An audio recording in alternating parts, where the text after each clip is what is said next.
ടെക്കിന്റെ പുതിയ വീഡിയോയിലേക്ക് എല്ലാ കൂട്ടുകാർക്കും സ്വാഗതം. ഇന്ന് നമ്മൾ പഠിക്കാൻ പോകുന്നത് 8ാം ക്ലാസ് രസതന്ത്രത്തിലെ ഒന്നാമത്തെ ചാപ്റ്ററായ പദാർത്ഥ സ്വഭാവമാണ്. 7ാം ക്ലാസ് വരെ കൂട്ടുകാർ അടിസ്ഥാന ശാസ്ത്രമാണ് പഠിച്ചത് അല്ലെ. എന്നാൽ 8ാം ക്ലാസ്സിൽ അടിസ്ഥാന ശാസ്ത്രം 3 വിഷയങ്ങളായി തിരിച്ചിട്ടുണ്ട്. ജീവശാസ്ത്രം, ഭൗതിക ശാസ്ത്രം, രസതന്ത്രം. അതിൽ രസതന്ത്രമാണ് ഇന്ന് നമ്മൾ പഠിക്കുന്നത്. ചാപ്റ്ററിലേക്ക് കടക്കുന്നതിന് മുമ്പ് തന്നെ ചാപ്റ്ററിന്റെ യൂട്യൂബ് ചാനൽ ഇനിയും സബ്സ്ക്രൈബ് ചെയ്യാത്ത കൂട്ടുകാരുണ്ടെങ്കിൽ സബ്സ്ക്രൈബ് ചെയ്യുക. നിങ്ങൾക്ക് ഈ വീഡിയോ ഇഷ്ടമെങ്കിൽ ലൈക്ക് ചെയ്യുക, ഷെയർ ചെയ്യുക, നിങ്ങളുടെ കൂട്ടുകാർക്ക് റെക്കമെൻഡ് ചെയ്യുക. എന്തെങ്കിലും സംശയം തോന്നുകയാണെങ്കിൽ താഴെ കമന്റ് ആയി രേഖപ്പെടുത്തുക. ഡിസ്ക്രിപ്ഷൻ ബോക്സിൽ തന്നിട്ടുള്ള വാട്സ്ആപ്പ് നമ്പറിലും കോൺടാക്ട് നമ്പറിലും ബന്ധപ്പെടുക. ഞങ്ങളുടെ ലേറ്റസ്റ്റ് അപ്ഡേറ്റ്സ് വളരെ പെട്ടെന്ന് തന്നെ നിങ്ങളിലേക്ക് എത്തുന്നതിന് വേണ്ടി ഇൻസ്റ്റാഗ്രാമിലും ഫേസ്ബുക്കിലും ഫോളോ ചെയ്യുക.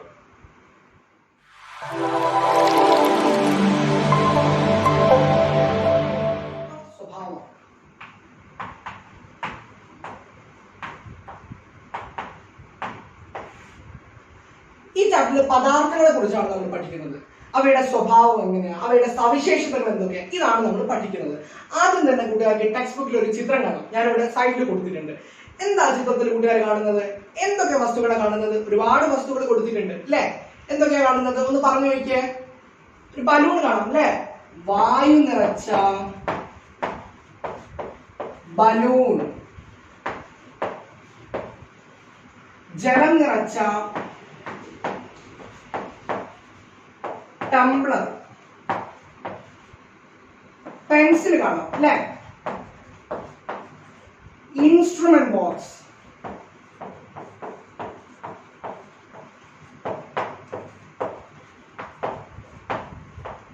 കണ്ണട കാണാം. ഈ വസ്തുക്കളൊക്കെ എന്തെല്ലാം പദാർത്ഥങ്ങളാണ് ഇവയിൽ അടങ്ങിയിരിക്കുന്നത് എന്ന് നോക്കിയാലോ. ഈ നമ്മുടെ ആ ചിത്രത്തിൽ കണ്ട വസ്തുക്കളെല്ലാം നമ്മൾ എഴുതി. ഇനി ഈ വസ്തുക്കളിൽ അടങ്ങിയിരിക്കുന്ന പദാർത്ഥങ്ങൾ എന്തൊക്കെയാണ് അതൊന്ന് എഴുതി നോക്കാം. ഓക്കെ. വായു നിറച്ച ബലൂൺ, അതിലെന്താ അടങ്ങിയിരിക്കുന്നത്? ബലൂൺ എന്തുകൊണ്ടാണ് ഉണ്ടാക്കിയിരിക്കുന്നത്? റബ്ബർ അല്ലെ. റബ്ബർ, വായു. ഇനി ജലം നിറച്ച ടംബ്ലർ, അവയിൽ അടങ്ങിയിരിക്കുന്ന പദാർത്ഥം എന്താണ്? ടംബ്ലർ എന്തുകൊണ്ടാണ് ഉണ്ടാക്കിയിരിക്കുന്നത്? ഗ്ലാസ്. ഗ്ലാസ്, ജലം. ഇനി പെൻസിൽ എന്തുകൊണ്ടാണ് ഉണ്ടാക്കിയിരിക്കുന്നത്? പെൻസിലിന്റെ മുന എന്തുകൊണ്ടാണ് ഉണ്ടാക്കിയിരിക്കുന്നത്? ഗ്രാഫൈറ്റ്. Okay, graphite. നമ്മൾ പിടിക്കുന്ന ആ ഭാഗവും മരം. ഓക്കെ. ഇനി ഇൻസ്ട്രുമെന്റ് ബോക്സ് എന്തുകൊണ്ടാണ് ഉണ്ടാക്കിയിരിക്കുന്നത്? പ്ലാസ്റ്റിക്. കണ്ണട, പ്ലാസ്റ്റിക്. അപ്പൊ നമ്മൾ ആ ചിത്രത്തിൽ കണ്ട വസ്തുക്കള്, അവയിൽ അടങ്ങിയിരിക്കുന്ന പദാർത്ഥം, ഇതെല്ലാം നമ്മൾ എഴുതി നോക്കി അല്ലെ. ഇനി നമുക്ക് ചുറ്റും നമ്മൾ കാണുന്ന ഒരുപാട് വസ്തുക്കളുണ്ട്. അവയെല്ലാം ഏത് ഭൗതികാവസ്ഥയിലുള്ള വസ്തുക്കളാണ്? സാധാരണയായി കൂട്ടുകാർ കാണുന്ന വസ്തുക്കളൊക്കെ ഏത് ഭൗതികാവസ്ഥയിലുള്ളവയാണ്? പറഞ്ഞേ. ഖരം, ദ്രാവകം, വാതകം അല്ലെ. ഒന്നുകൂടെ പറഞ്ഞേ. ഖരം, ദ്രാവകം, വാതകം എന്നീ ഭൗതികാവസ്ഥയിലുള്ള വസ്തുക്കളാണ് സാധാരണയായി കൂട്ടുകാർ കാണുന്നത് അല്ലെ. ഇനി ഈ വസ്തുക്കളെ നമ്മളൊന്ന് ഖരം, ദ്രാവകം, വാതകം എന്നീ അവസ്ഥയിലേക്ക് വേർതിരിച്ച് നോക്കിയാലോ. ഓക്കെ. ഖരം, ദ്രാവകം, വാതകം. ഓക്കെ.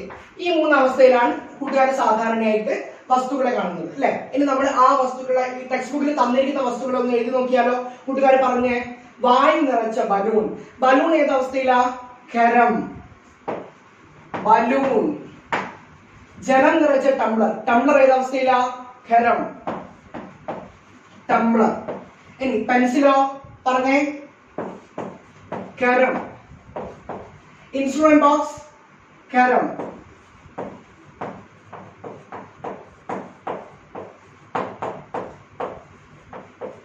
കണ്ണട ഏത് ഭൗതികാവസ്ഥയിലാ? കൂട്ടുകാർ പറഞ്ഞേ. ഖരം. ഇനി ദ്രാവകാവസ്ഥയിലുള്ള എന്ത് വസ്തുവാണ് നമ്മൾ കണ്ടത്? ജലം.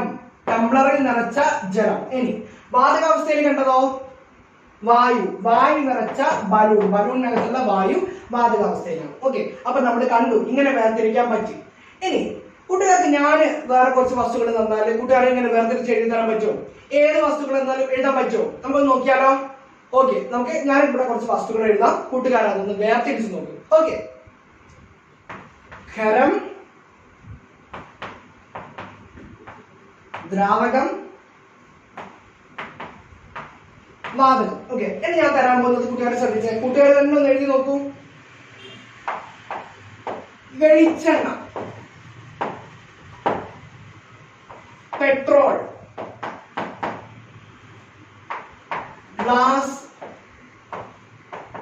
ഓസോൺ, തേൻ, വിറക്, നീരാവി, മണ്ണെണ്ണ, വായു. ഓക്കെ, കൂട്ടുകാർ ഒന്ന് എഴുതി നോക്കിയേ. ഇതില് എല്ലാ കൂട്ടുകാർക്കും ഇപ്പൊ തന്നെ മനസ്സിലായിട്ടുണ്ട്. എന്നാലും ഒന്നോ രണ്ടോ എണ്ണത്തിന് മാത്രമേ സംശയമുള്ളൂ. ഓക്കെ, എന്നാലും ഞാൻ പറയാം.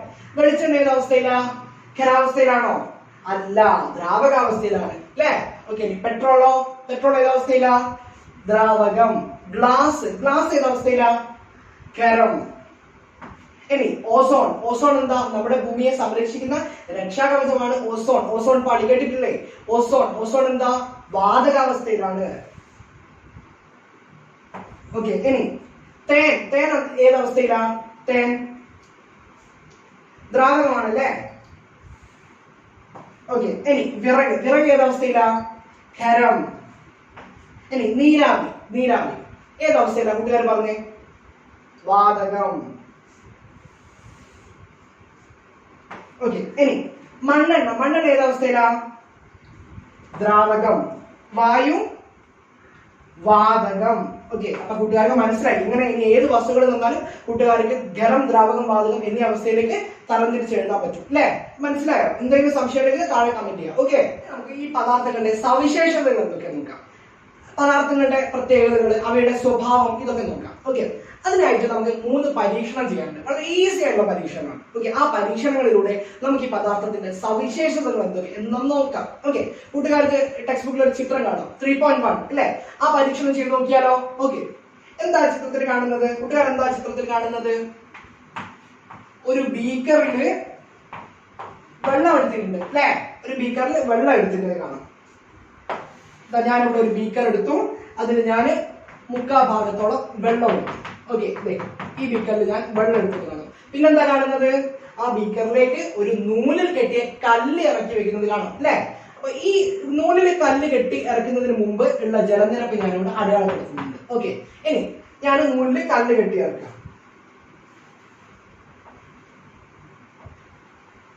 ഓക്കെ,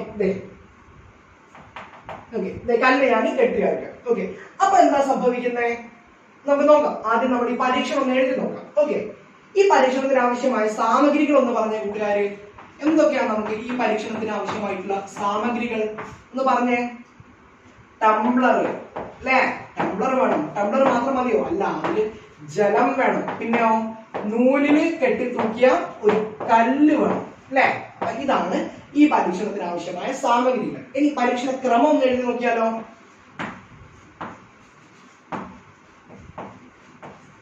പരീക്ഷണക്രമം എങ്ങനെയാ ചെയ്തത്? നമ്മൾ ആദ്യം ഒരു ബീക്കറിൽ വെള്ളം എടുത്തു.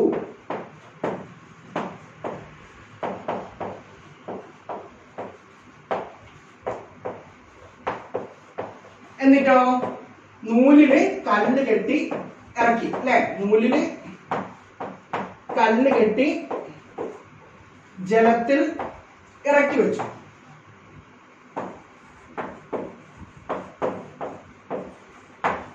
എന്താ കൂട്ടുകാർക്ക് കാണാൻ പറ്റിയേ?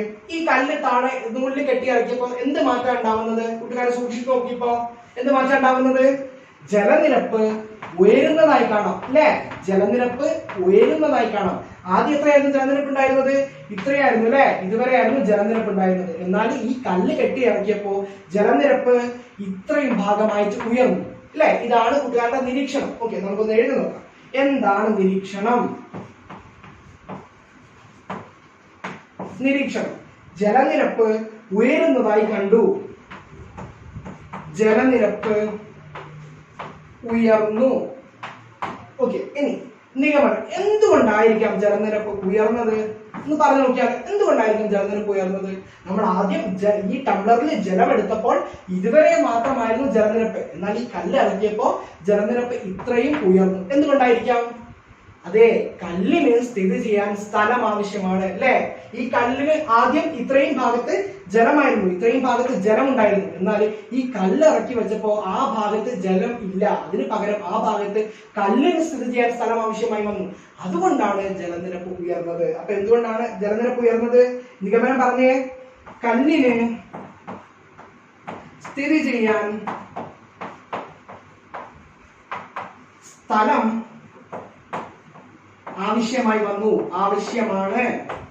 ഓക്കെ, ഇനി കൂട്ടുകാരൊന്ന് നോക്കിയേ, ഈ കല്ല് ഏത് ഭൗതികാവസ്ഥയിലാണ് പറഞ്ഞേ? ഖരം. ഓക്കെ, അപ്പൊ ഇതിൽ നിന്ന് എന്താ നമുക്ക് മനസ്സിലാവുന്നത്? ഖരാവസ്ഥയിലുള്ള പദാർത്ഥങ്ങൾക്ക്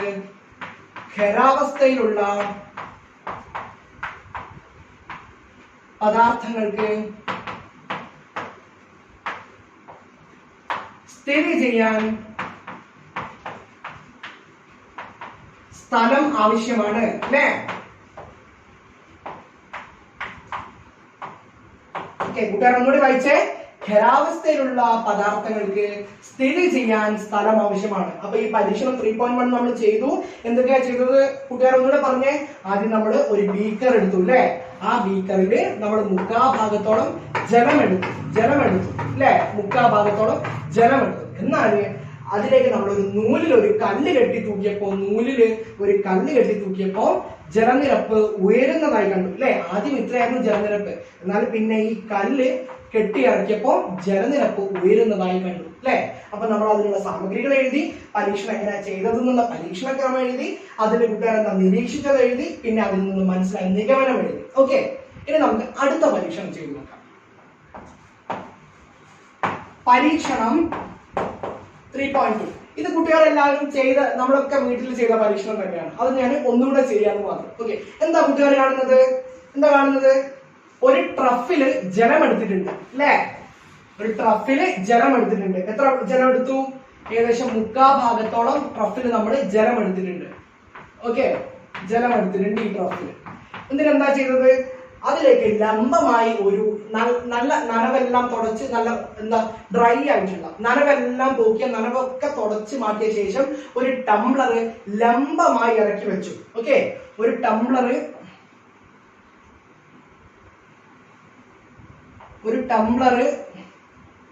ലംബമായിട്ട് ഇറക്കി വെച്ചു, അല്ലെ? ഓക്കെ, ഇതാ ടംബ്ലർ ഞാൻ നനവെല്ലാം തുടച്ച ശേഷം ലംബമായിട്ട് ഞാൻ ഈ ട്രഫിലേക്ക് ഇറക്കി വെച്ചു. അപ്പൊ എന്താ കൂട്ടുകാർ കാണുന്നത്? നമുക്ക് നോക്കാം. ആദ്യം നമ്മൾക്ക് ഇതിന്റെ പരീക്ഷണം എങ്ങനെയാ ചെയ്തതെന്ന് എഴുതി നോക്കാം. ഓക്കെ, ഈ പരീക്ഷണത്തിന് ആവശ്യമായ സാമഗ്രികൾ എന്ന് പറഞ്ഞ കൂട്ടുകാര്, എന്തൊക്കെ സാമഗ്രികളാണ് ഈ പരീക്ഷണത്തിന് ആവശ്യമായി വന്നത്? ഒരു ട്രഫ്. ഓക്കെ, ട്രഫില്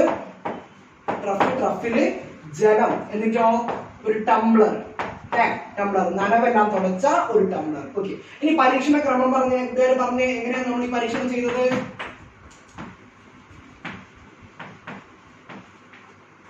ആദ്യം ഒരു ട്രഫില് മുക്കാഭാഗത്തോളം ജലം എടുത്തു, അല്ലെ? മുക്കാൽ ഭാഗത്തോളം ട്രഫിൽ ജലം എടുത്തു. എന്നിട്ടോ അതിനുശേഷം എന്താ ചെയ്തത്? ഒരു ടംബ്ലർ നനവെല്ലാം തുടച്ച ഒരു ടംബ്ലർ ലംബമായി ട്രഫിലേക്ക് ഇറക്കി വെച്ചു, അല്ലേ? എന്താ ചെയ്തത്? ഒരു ടംബ്ലർ ലംബമായിട്ട് ഈ ട്രഫിലേക്ക് ഇറക്കി വെച്ചു. ഇനി കൂട്ടുകാർ എന്താ കാണുന്നത്? നമുക്ക് നിരീക്ഷണം ഒന്ന് നോക്കിയാലോ. അപ്പൊ എന്താ സംഭവിക്കുക? ഇങ്ങനെ ഇറക്കി വെക്കുമ്പോ എന്താ സംഭവിക്കുക പറഞ്ഞേ? ആദ്യം ഈ നമ്മുടെ ഈ ട്രഫിൽ ജലം എടുത്തപ്പോ ജലനിരപ്പ് എത്രയായിരുന്നു ഉണ്ടായിരുന്നത്? ഇത്രയായിരുന്നു, അല്ലെ? എന്നാൽ ഈ ടംബ്ലർ ലംബമായിട്ട് ഇറക്കി വെച്ച ശേഷം ജലനിരപ്പിൽ എന്താ സംഭവിക്കുക? ജലനിരപ്പ് ഉയർന്നു, അല്ലെ? എന്താ സംഭവിച്ചത്? ജലനിരപ്പ് ഉയർന്നു. ഇപ്പൊ ഇതാണ്, ഇത്രയും ജലനിരപ്പ് ഉയർന്നു, അല്ലെ? അപ്പൊ ഇതിനകത്ത് ടംബ്ലറിനകത്ത് ജലം കയറുമോ? ടംബ്ലറിനകത്ത് ജലം കയറുമോ? കൂട്ടുകാർ പറഞ്ഞേ, കയറുമോ? എന്താ ഇങ്ങനെ നമ്മൾ ചെയ്യുമ്പോ ടംബ്ലറിനകത്ത് ജലം കയറുമോ? ഇല്ല. അപ്പൊ കൂട്ടുകാർ നിരീക്ഷിച്ചത് എന്താ എഴുതിയേ? ജലനിരപ്പ് ഉയർന്നു, ഉയരുന്നതായിട്ട് കാണാം, അല്ലെ? ഇനി ഈ ടംബ്ലറിനകത്ത് ജലം കയറുന്നുണ്ടോ? ഇല്ല. ടംബ്ലറിൽ ജലം കയറുന്നില്ല. ഓക്കെ, ഇനി ഇതിൽ നിന്ന് കൂട്ടുകാർക്ക് എന്താ മനസ്സിലായേ? നിഗമനം ഒന്ന് പറഞ്ഞേ. എന്ത് നിഗമനത്തിലാണ് കൂട്ടുകാർ എത്തിയത്? ഈ ടംബ്ലറിനകത്ത് വായു ഇല്ലേ, അല്ലേ? ആ വായു ഉണ്ട് അവിടെ. ആ വായുവിന് സ്ഥിതി ചെയ്യാൻ സ്ഥലം ആവശ്യമാണ്. അതുകൊണ്ടാണ് ജലനിരപ്പ് ഉയർന്നത്. നമ്മൾ ആദ്യം ജലം മാത്രം എടുത്തപ്പോൾ ഇത്രയും ഭാഗത്തായിരുന്നു ജലനിരപ്പ് ഉണ്ടായിരുന്നത്. അത്രയും ഭാഗത്ത് ഈ ജലത്തിന് സ്ഥിതി ചെയ്യാൻ സ്ഥലം ആവശ്യമായിരുന്നു. എന്നാൽ ഈ ടംബ്ലർ നമ്മൾ ഇറക്കി വെച്ചപ്പോൾ ടംബ്ലറിനകത്തുള്ള വായുവിന് സ്ഥിതി ചെയ്യാൻ സ്ഥലം ആവശ്യമായി വന്നു. അതുകൊണ്ടാണ് ജലനിരപ്പ് ഉയർന്നത്. ഓക്കെ, അപ്പൊ എന്താ നിഗമനം? ടംബ്ലറിനകത്തുള്ള വായുവിന് സ്ഥിതി ചെയ്യാൻ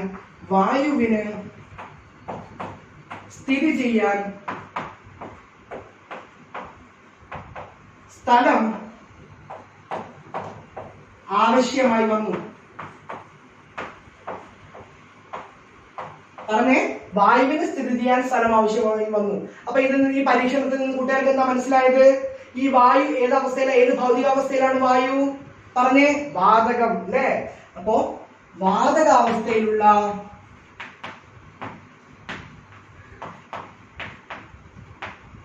പദാർത്ഥങ്ങൾക്ക് സ്ഥിതി ചെയ്യാൻ സ്ഥലം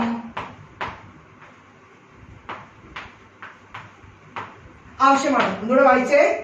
വാതകാവസ്ഥയിലുള്ള പദാർത്ഥങ്ങൾക്ക് സ്ഥിതി ചെയ്യാൻ സ്ഥലം ആവശ്യമാണ്. ഓക്കെ, അപ്പൊ ഇതാണ് കൂട്ടുകാർക്ക് മനസ്സിലായത്. നമുക്ക് ഒന്നുകൂടെ പറയാം, ഈ പരീക്ഷണങ്ങൾ എങ്ങനെയാ ചെയ്തത്, എന്തായിരുന്നു മനസ്സിലായത് ഒന്നുകൂടെ പറയാം. ഓക്കെ, ആദ്യം നമ്മൾ ഒരു ട്രഫ് എടുത്തു.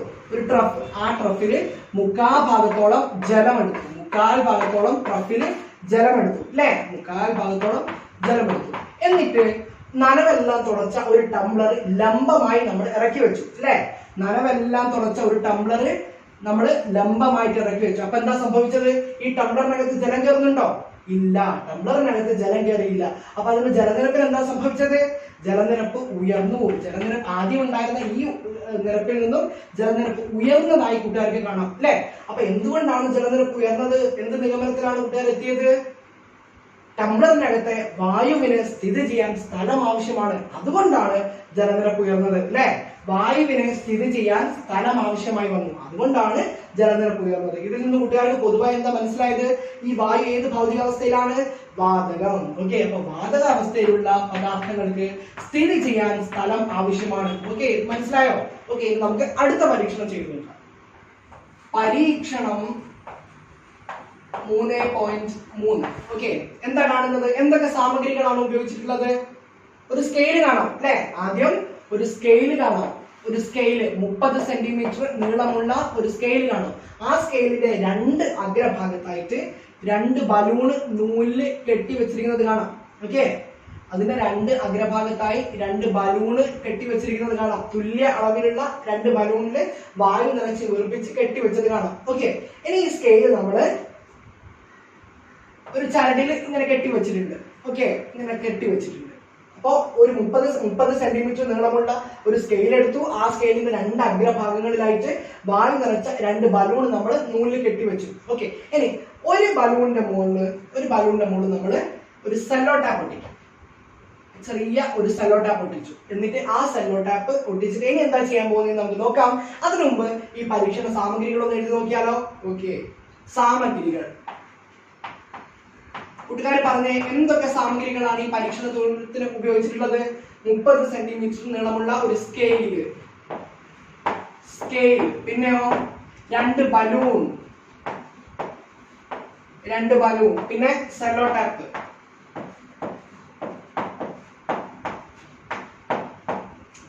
സൂചി. ഓക്കെ, സൂചി എന്തിനാ? നമ്മൾ ഈ ബലൂണിന്റെ മുകളിൽ ഒരു സെല്ലോ ടാപ്പ് ഒട്ടിച്ചു അല്ലെ? ഇനി ആ സെല്ലോ ടാപ്പ് വെച്ച ബലൂൺ നമ്മൾ ചെറുതായിട്ട് ഒരു ദ്വാരം ഉണ്ടാക്കുന്നു. ഓക്കെ, പരീക്ഷണക്രമം ഒന്ന് പറഞ്ഞേ. എങ്ങനെയാ പരീക്ഷണക്രമം കൂട്ടുകാർ പറഞ്ഞേ? പരീക്ഷണക്രമം 30 സെന്റിമീറ്റർ നീളമുള്ള സ്കെയിലിന്റെ 2 അഗ്രഭാഗങ്ങളിൽ വായു നിറച്ച 2 ബലൂണുകൾ കെട്ടിവെച്ചു. ഒരു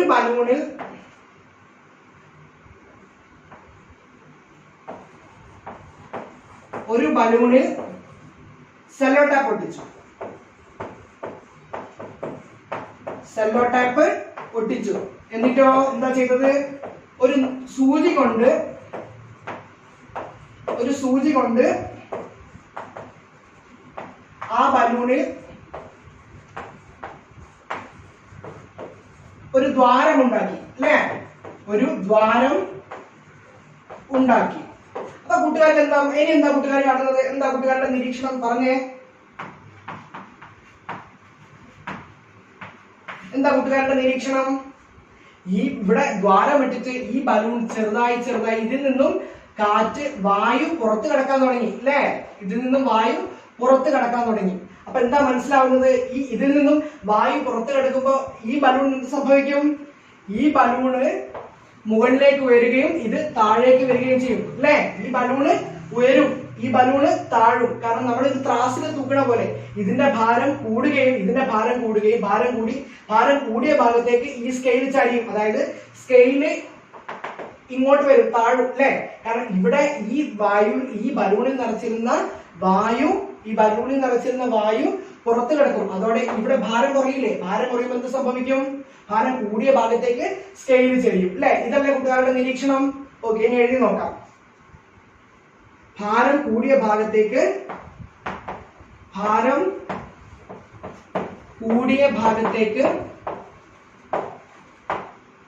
സ്കെയില് ചരിയും.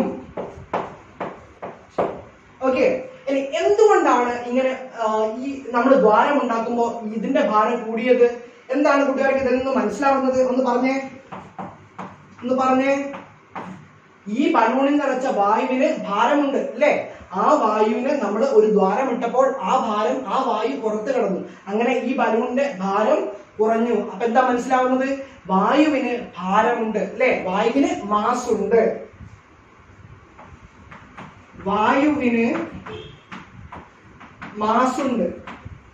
കൂട്ടുകാർക്ക് മനസ്സിലായി? ഓക്കെ, ഈ വായുവിന് മാസ് ഉണ്ട്. ഇതാണ് ഈ പരീക്ഷണത്തിലെ നിഗമനം. ഓക്കെ, നമുക്ക് ഒന്നുകൂടെ പറഞ്ഞാല് എങ്ങനെയാണ് നമ്മൾ പരീക്ഷണം ചെയ്തത്? 30 സെന്റിമീറ്റർ നീളമുള്ള ഒരു സ്കെയിൽ എടുത്തു. ആ സ്കെയിലിന്റെ 2 അഗ്രഭാഗങ്ങളിലായിട്ട് നമ്മൾ വായു നിറച്ച 2 ബലൂൺ കെട്ടിവെച്ചു. എന്നിട്ട് അതിൽ ഒരു ബലൂണിന്റെ മേലെ നമ്മൾ ഒരു സെല്ലോ ടാപ്പ് ഒട്ടിച്ചു. ആ സെല്ലോ ടാപ്പിൽ ഒരു സൂചി വെച്ച് നമ്മളൊരു ദ്വാരം ഉണ്ടാക്കി. അപ്പൊ എന്താ സംഭവിച്ചത്? ഈ ബലൂണിന്റെ വലിപ്പം കുറയുന്നതായി കാണാം. ഈ ബലൂണിൽ നിന്നും പതിയെ വായു പുറത്ത് കടന്ന് ഈ ബലൂണിന്റെ ഭാരം കുറയുന്നതായി കാണാം. അങ്ങനെ ഭാരം കുറയുമ്പോൾ ഈ സ്കെയിലിന് എന്ത് സംഭവിക്കും? ഭാരം കൂടിയ ഭാഗത്തേക്ക് സ്കെയിൽ ചരിയും. ഇങ്ങനെ നിൽക്കും. ഓക്കെ, ഇങ്ങനെ നിൽക്കും സ്കെയില്. അപ്പൊ എന്താ ഈ പരീക്ഷണത്തിലെ നിഗമനം? വായുവിന് മാസ് ഉണ്ട്. ഓക്കെ, ഇപ്പൊ നമ്മൾ 3 പരീക്ഷണം ചെയ്തു. അപ്പൊ കൂട്ടുകാർക്ക് എന്തൊക്കെയോ സവിശേഷതകൾ മനസ്സിലായി. ഇനി നമുക്ക് പറഞ്ഞു. സ്ഥിതി ചെയ്യാൻ സ്ഥലം ആവശ്യമുള്ളതും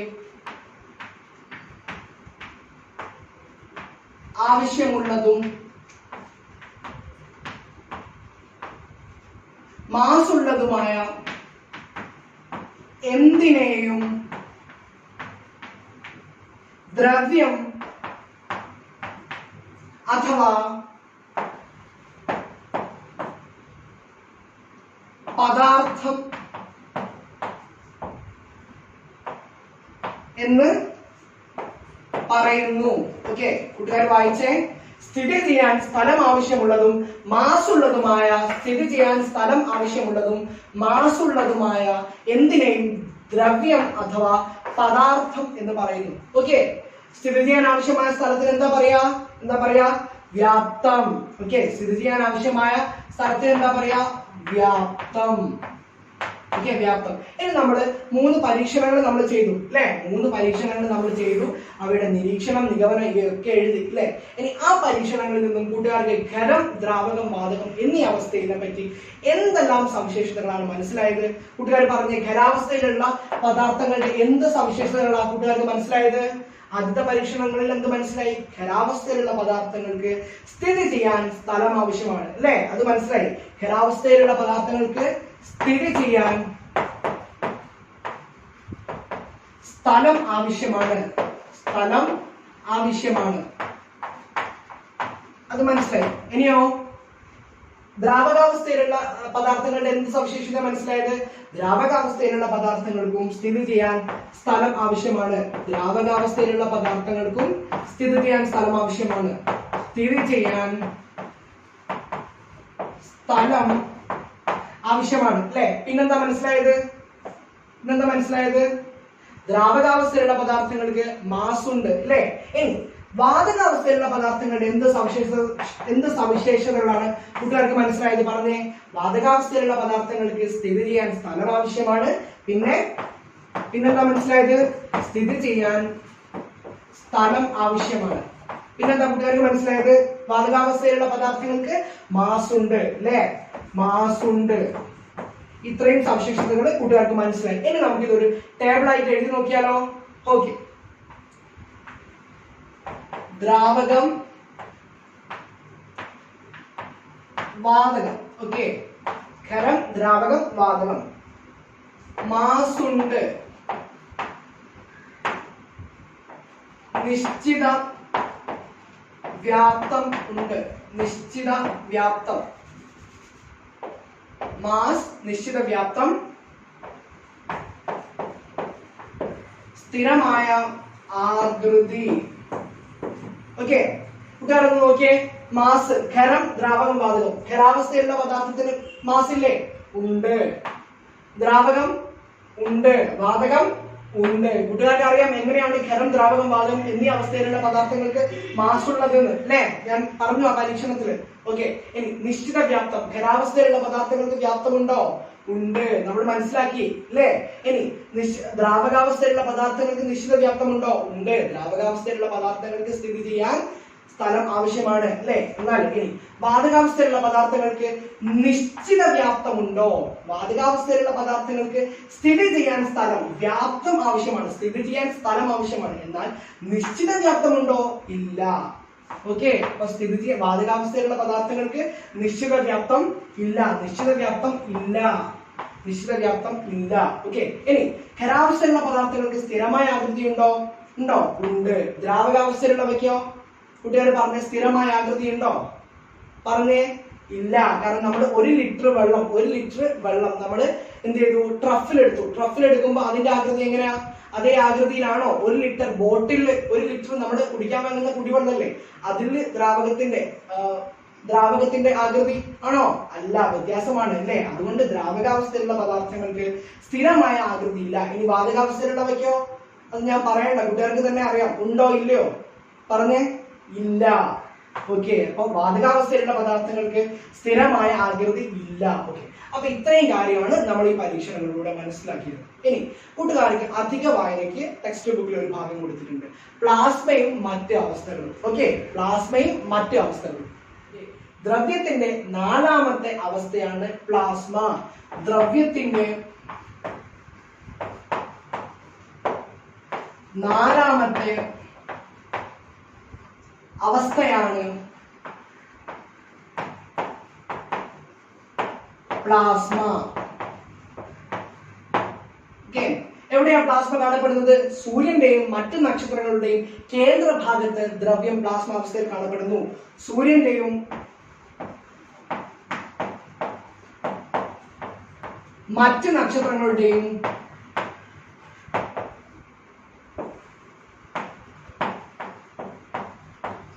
കേന്ദ്രഭാഗത്ത് പദാർത്ഥം പ്ലാസ്മ അവസ്ഥയിൽ കാണപ്പെടുന്നു. ഓക്കെ. ഉയർന്ന താപനിലയിൽ കണികകൾ അയോണീകരിക്കപ്പെട്ട നിലയിൽ പ്ലാസ്മ അവസ്ഥയിൽ കാണപ്പെടുന്നു. ഓക്കെ. ഉയർന്ന താപനിലയിൽ കണികകൾ അയോണീകരിക്കപ്പെട്ട നിലയിൽ കാണപ്പെടുന്ന അവസ്ഥയാണ് പ്ലാസ്മ. ഉയർന്ന താപനിലയിൽ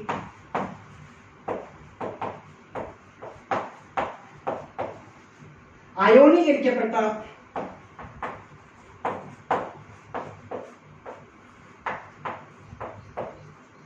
നിലയിലുള്ള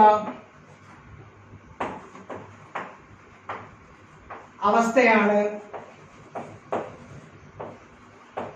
പ്ലാസ്മ. ഉയർന്ന താപനിലയിൽ അയോണീകരിക്കപ്പെട്ട നിലയിലുള്ള അവസ്ഥയാണ് പ്ലാസ്മ. ഓക്കെ. ഇനി ദ്രവ്യത്തിന്റെ നാലാമത്തെ അവസ്ഥ നമ്മൾ പറഞ്ഞു പ്ലാസ്മ. ദ്രവ്യത്തിന്റെ അഞ്ചാമത്തെ അവസ്ഥയാണ് ബോസ്-ഐൻസ്റ്റീൻ കണ്ടൻസേറ്റ്.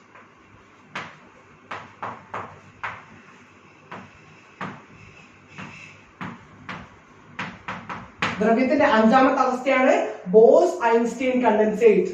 ദ്രവ്യത്തിന് ആറാമത്തെ അവസ്ഥയുണ്ട്. എന്താ അതിന്റെ പേര്? Fermionic condensate. Fermionic condensate. പ്രത്യേക സാഹചര്യങ്ങളിൽ ലബോറട്ടറികളിൽ പ്രത്യേക കണ്ടീഷൻസിൽ തയ്യാറാക്കുന്ന അവസ്ഥയാണിത്. ഓക്കെ, ഫെർമിയോണിക് കണ്ടൻസേറ്റും ബോസ് ഐൻസ്റ്റീൻ കണ്ടൻസേറ്റും ലബോറട്ടറിയിൽ പ്രത്യേക സാഹചര്യങ്ങളിൽ നിർമ്മിക്കുന്നവയാണ്. ഓക്കെ, അപ്പൊ ഇതിന്റെ ക്ലാസ് ഇന്ന് ഇതുവരെ നമ്മൾ പഠിച്ച കാര്യങ്ങളൊന്ന് ഓർത്ത് നോക്കിയേ, കുട്ടികളൊന്ന് ഓർത്ത് നോക്കിയേ, അതിലൂടെ ഒന്ന് ഓടിച്ചു നോക്കിയേ. എന്തെങ്കിലും സംശയം തോന്നുകയാണെങ്കിൽ താഴെ കമന്റ് ആയി രേഖപ്പെടുത്തുക. നിങ്ങൾക്ക് വീഡിയോ ഇഷ്ടമാണെന്ന് വിചാരിക്കുന്നു. ലൈക്ക് ചെയ്യുക, ഷെയർ ചെയ്യുക, റെക്കമെന്റ് ചെയ്യുക, സബ്സ്ക്രൈബ് ചെയ്യുക. ബൈ.